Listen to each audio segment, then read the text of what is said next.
po kabayan, yung lulutuin ko po, yung soup po na ito sa sa soft drinks po. Ayan. Haluan ko lang po ito ng paminta. Ayan po yung lulutuin kong soup po. Ayan na po yung soup po namin. Dagdagan ko po ng konting soft drinks po ito para pang luto sa po kabayan. Linagay ko na po yung sugpo ko dito sa kawali, tapos linagyan ko po ng soft drinks po. Yun yung pangluto po ng sugpo namin, yung soft drinks lang po para matamis-tamis. Tapos mamaya pag pag konti na lang yung sabaw, yung soft drinks, lagyan ko na rin po ng paminta tsaka asin.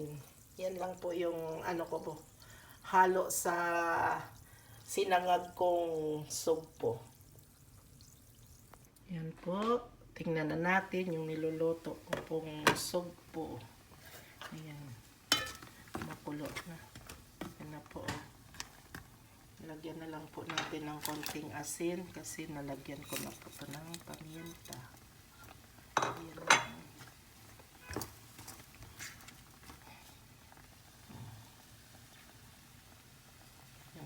Takpan muna natin kabayan para maya luto na po yan.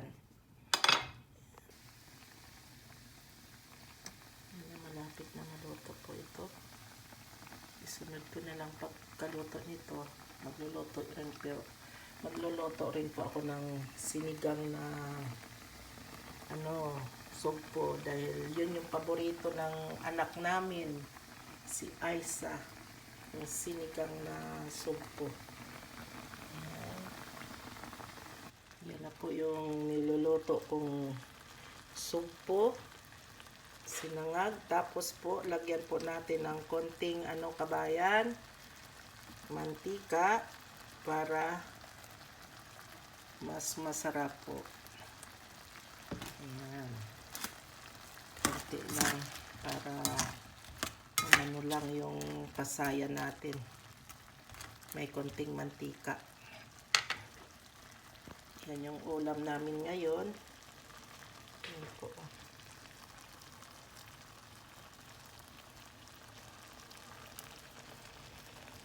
Ganyan lang po ako magluto ng sinigang na, yung sinangag na pasayan or sugpo. Ganito lang po. Ayan, Yan, luto na po yan. Simpleng-simple lang na luto po ito. Lang po, soft drinks lang. Royal yung linagay ko. Konting asin, tsaka konting paminta. Ganyan lang po ako magluto ng sugpo or pasayan or crabs. Ganon, parehas lang po. Ayan lang.